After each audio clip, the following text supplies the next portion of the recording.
ঘর থেকে সুপ্রিয়ার মোবাইল খুঁজে পেলাম, মোবাইলের কল লিস্ট চেক করে কোথাও অরূপের নম্বর খুঁজে পেলাম না।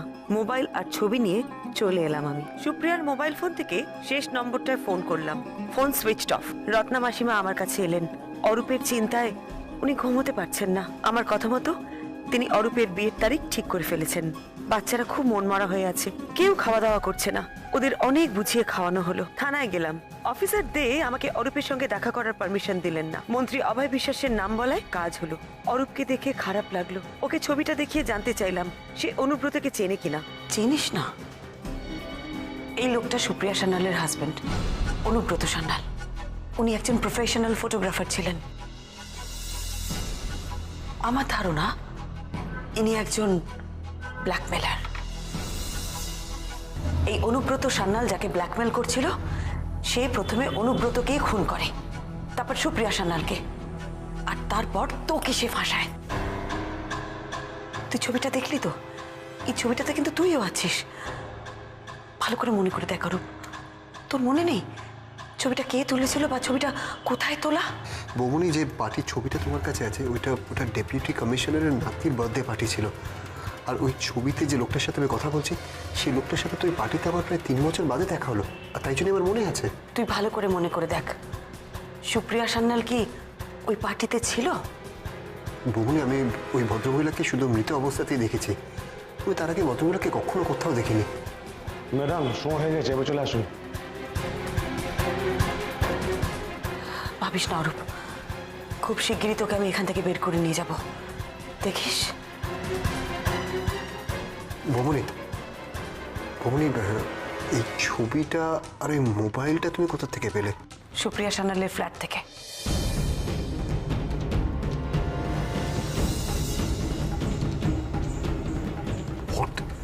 বৌমনি, ওই ফ্ল্যাট তো সিল করা, তুমি ওখানে কি করে গেলে?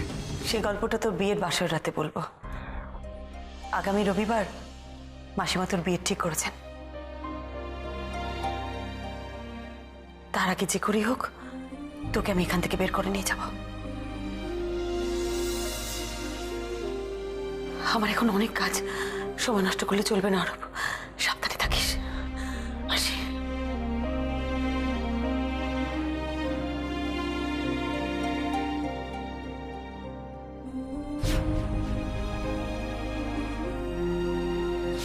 পুলিশের বড় কর্তার পার্টিতে অনুব্রত, তার মানে পুলিশের বেশ উপর মহল অব্দি ওর চেনা জানা ছিল। সেই চেনা জানার কাউকে কেউ ব্ল্যাকমেল করছিল যে ওকে খুন করে আর অরূপকে ফাঁসায়। কিন্তু কার সাথে চেনা জানা থাকতে পারে? ওখানে তো সবাই বড় অফিসার, কে জানতে পারে এটা? সুপ্রিয়ার বাড়ির লোক? হ্যাঁ, ওদের কাছ থেকে কিছু জানা যেতে পারে। পুলিশের বড় কর্তা অনুব্রতর সঙ্গে চেনাশোনা?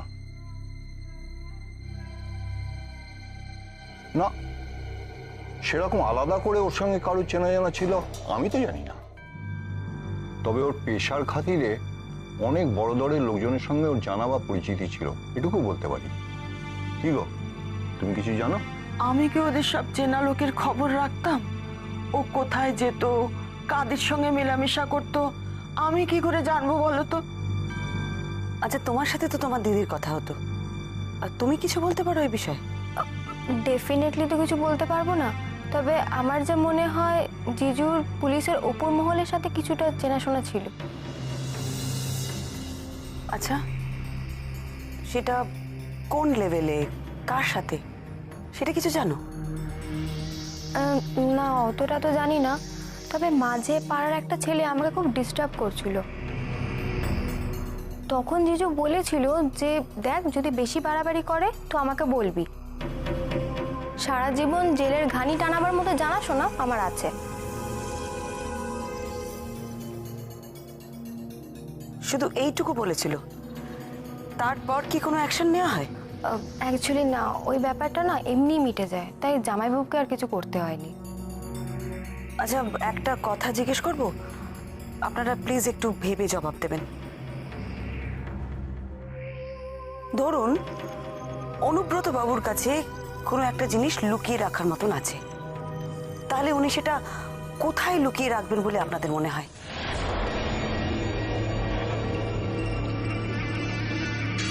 লুকিয়ে রাখার কথা বলছেন কেন? না মানে ওর কাছে কি জিনিস থাকবে যা ওকে লুকিয়ে রাখতে হবে?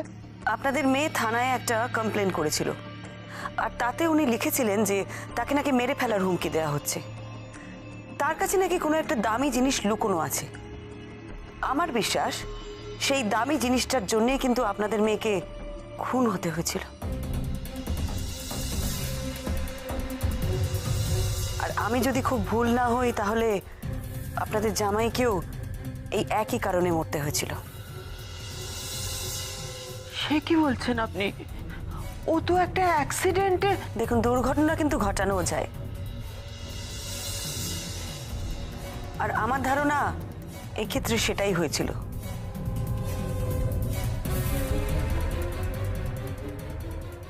আমার বিশ্বাস দুজনকে একই জিনিসের জন্য মরতে হয়েছিল। কি কি কি জিনিস এটা? এটা তো আমারও প্রশ্ন। এমন কোনো জিনিসের কথা আপনারা জানেন কি? সুপ্রিয়া কি কোনো কিছু উল্লেখ করেছিল, কোনো বিষয় কখনো আপনাদের কাছে? না, কখনো তো কিছু শুনিনি। না আমিও শুনিনি। ধরুন অনুব্রতর কাছে সেরকম একটা কোনো জিনিস যদি থেকেও থাকে, তাহলে সে সেটা কোথায় লুকোবে?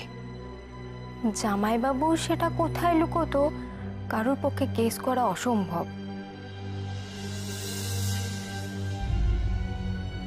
কেন?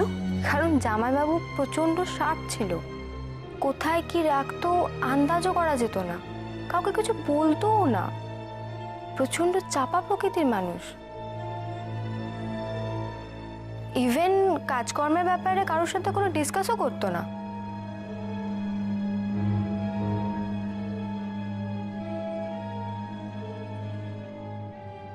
জানলে কেবল একজনই জানতো।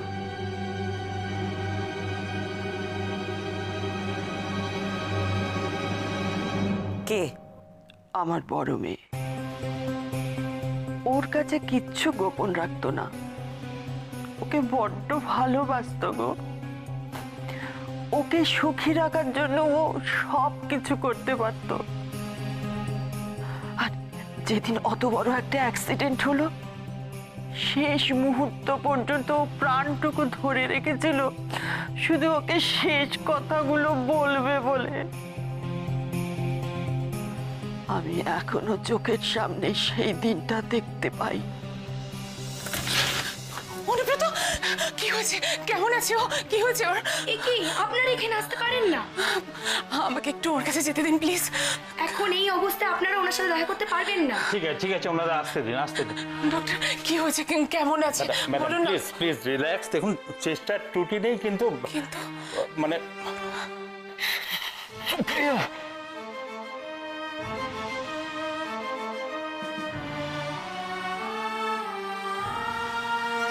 কিচ্ছু হবে না। দেখো আমি এসে গেছি, তোমার কিচ্ছু হতে দেবো না আমি। তুমি এসেছো?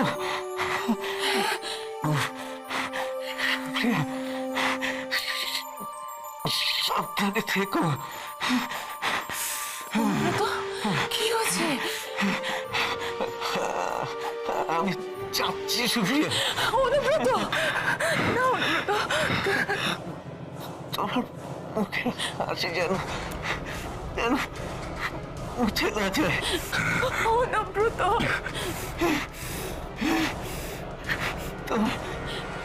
তোমার চোখের কাজল যেন ছুঁয়ে না যায়।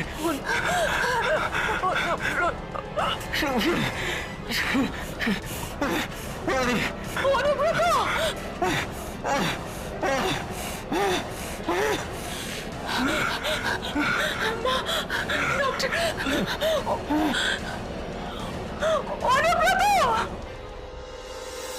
আচ্ছা, তুমি বলছিলে যে তোমার দিদি শেষের দিকে খুব টেনশনে থাকতো, তার সবসময় মনে হতো কেউ যেন তাকে ফলো করছে। আর কিছু কি বলেছিল আপনাদের কখনো? না, তবে আমার বলার পর দিদি পুলিশে কমপ্লেন করেছিল হয়তো, আর তারপর তো ঠিক আছে, ধন্যবাদ। যদি দরকার হয় আমি পরে আবার আসবো, আপনাদের সাথে কথা বলবো। নমস্কার।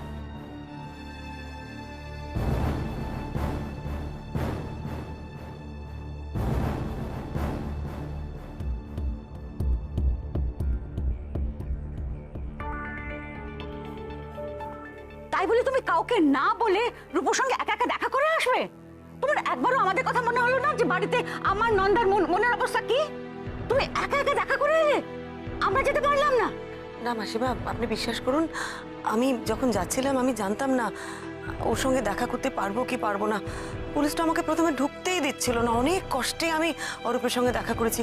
আমি তো শিওর ছিলাম না না যে অরূপের সঙ্গে দেখা হবে কি হবে না। শেষমেশ তো তুমি দেখা করেছো, সেটা ভয় পাইয়ে হোক জোর খাটিয়ে হোক দেখা তো করেছো। তো আমাদের সেভাবে দেখা করাতে তো আমি বুঝতে পারছি না। আমি রূপর মা, আমি দেখা করতে পারলাম না, তুমি দেখা করে এলে। মা কি হচ্ছেটা কি? কেন এভাবে দিদিভাইকে তুমি বলছো? এই মুহূর্তে ভাইয়ের সাথে দিদিভাইয়ের কথা বলাটা, দেখা করাটা অনেক বেশি ইম্পর্টেন্ট। ভাইকে বের করে আনাটা অনেক বেশি দরকার মা। হ্যাঁ, কিন্তু সেটা হচ্ছে কোথায়? এতদিন তো চলে গেল, কোনো লাভ হলো? খালি দৌড়োদৌড়ি সার। বড় মা, আমি বলে দিচ্ছি এই কাজ তোমার নয়, তুমি এটা পারবে না করতে। নন্দু তোকে আমি বলেছিলাম না, ওর খালি কথাই সার। তুমি না জেনে শুনে কেন বলছো এসব দিদিভাইকে?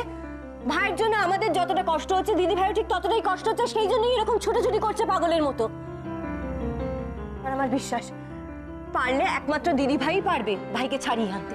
ছাড় নন্দু, আমি তোর বাবাকে ফোন করেছি, ও 2-1 দিনের মধ্যে চলে আসবে। আমরা অন্য গোয়েন্দা ঠিক করব, উকিল লাগাবো এবং দরকার হলে পুলিশের ওপর মহলে কথা বলবো রূপকে ছাড়িয়ে আনতে। কত বড় বড় কথা। মাসিমা, আপনি বিয়ের দিন ঠিক করুন, আমি রোববারই রূপর বিয়ে দেব, বাজার করুন, দোকান বাজার করুন। যদি তুমি রূপকে সত্যিই নিজের ভাইয়ের মতো ভালোবাসতে তাহলে ওকে ছাড়িয়ে আনতে এত দেরি করতে না।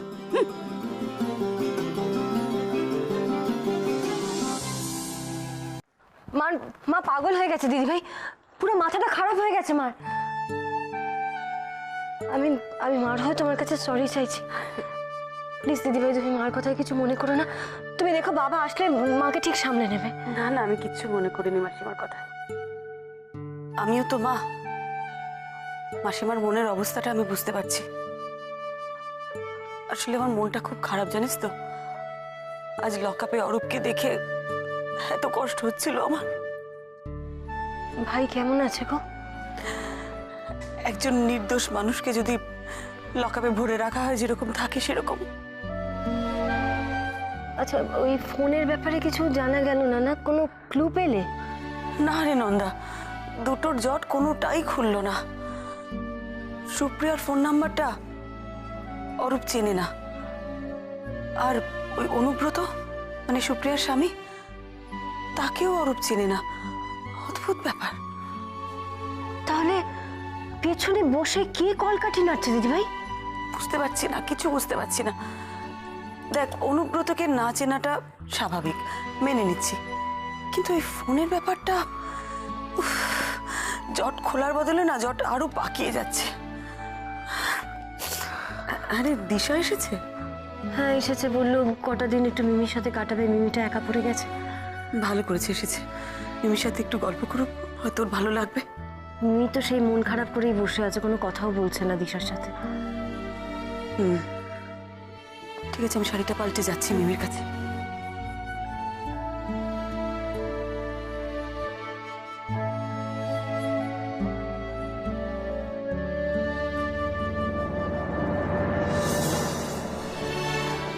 মিমি, আমরা সবাই মিলে তোকে এত করে বোঝানোর চেষ্টা করছি, তুই কেন বুঝছিস না বলতো?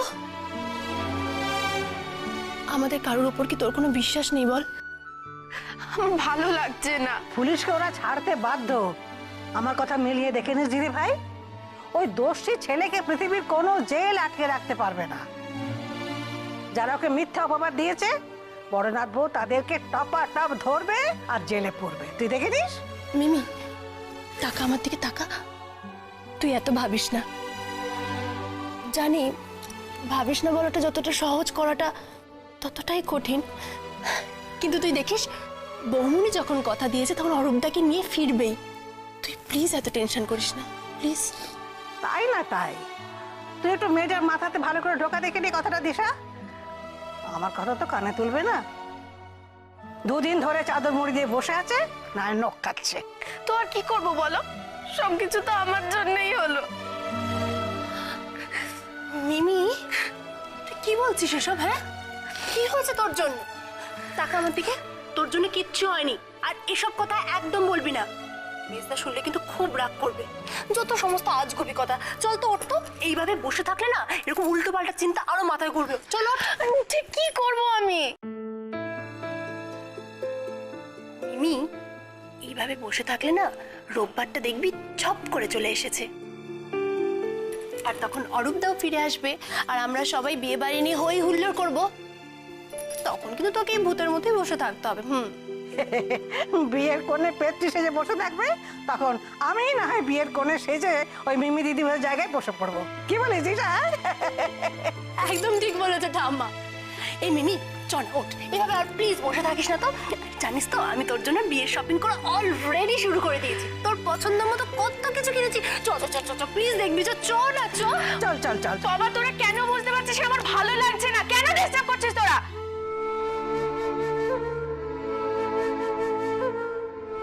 খটকা লাগছে জানেন, খুব খটকা লাগছে। কি একটা কথা মনে আসে আসে করছে, কিন্তু কিছুতেই মনে আসছে না। একটা কথা জানেন কানে লাগলো আমার, কিন্তু কি কথা? এমন একটা জিনিস যেটা তো আমার চোখের সামনেই আছে, কিন্তু আমি দেখতে পাচ্ছি না বা বুঝতে পারছি না, ধরতে পারছি না। এটা কে কি একটা বললো, কি বললো মনেই করতে পারছি না জানেন তো। উফ, না আজ আর মনে পড়বে না। যাই একবার মিমির সঙ্গে দেখা করে আসি। জানেন অরূপের জন্য না মিমির মনটা খুব খারাপ। যাই। ঘোষবাবু,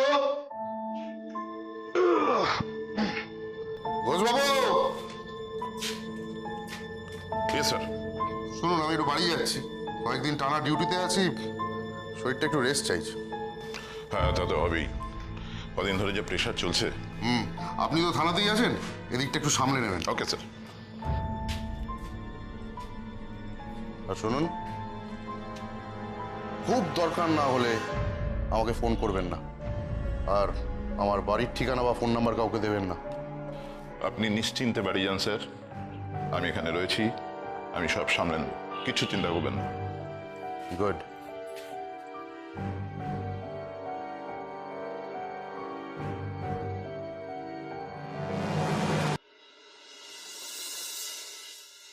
এই শাড়িটা যা মানাবে না মিমিকে, একদম ওর জন্যই বানানো হয়েছে। অরূপদা তো দেখে একেবারে ফিদা হয়ে যাবে। বাহ, ভারী সুন্দর তো।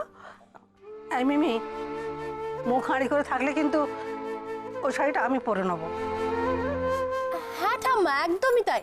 আর শোনো, শুধু কিন্তু এই শাড়িটা পরলে হবে না, সাথে এই জুয়েলারিটাও পরতে হবে। দেখো কি সুন্দর না? আর হ্যাঁ ঠাম্মা, এই যে এই চুটটা দেখছো না, এটা অরূপদার জন্য। অরূপদাকে যা হ্যান্ডসাম দেখতে, খুব ভালো মানাবে বলো বউ ভাতের দিন। হ্যাঁ মানাবে বই কি, খুব মানাবে। তবে বিয়ের দিনে তো ধুতি পাঞ্জাবি পরলেই ভালো হয়। এই সন্ধিশা, ওই অরূপের জন্য একটা বেশ ভালো দেখে পাঞ্জাবি কিনে আনবি। হ্যাঁ, বেশ গর্জাস। হ্যাঁ ঠাম্মা, তা তো আনবই, কিন্তু এরপরে যে জিনিসটা আছে সেটা দেখে আমার বোনের মনটা পুরো খুশ হয়ে যাবে। দেখো ঠাম্মা, এই দেখো।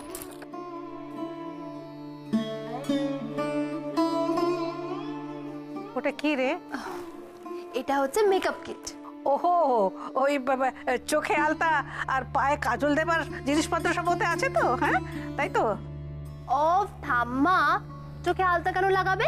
এই যে দেখো, এটা হচ্ছে আইশ্যাডো, এটা ব্লাশার, আর এগুলো হচ্ছে তুলি, আর এটা হচ্ছে মাস্কারা। মস্কারা হচ্ছে? আচ্ছা, এই এক বাক্স সব ধরে গেল? হ্যাঁ, না না ঠাম্মা, ও আমাদের ভুলো সুন্দরী তো সাজতে খুব ভালোবাসে, তার জন্যই আমি এগুলো সব নিয়ে এসেছি। বলতে পারো আমার তরফ থেকে বিয়ের গিফট। দেখ না মিমি। বলছি তো আমার কিছু ভালো লাগছে না, কেন বুঝতে পারছিস না? বৌমনি, বৌমনি প্লিজ তুমি ওকে বোঝাও না, আমার এসব কিছু ভালো লাগছে না। এবার কিন্তু আমি সবকিছু ভেঙে দেবো, সবকিছু ভেঙে দেবো আমি। আচ্ছা আচ্ছা ঠিক আছে মিমি, তুই কাঁদিস না, তুই চুপ করে।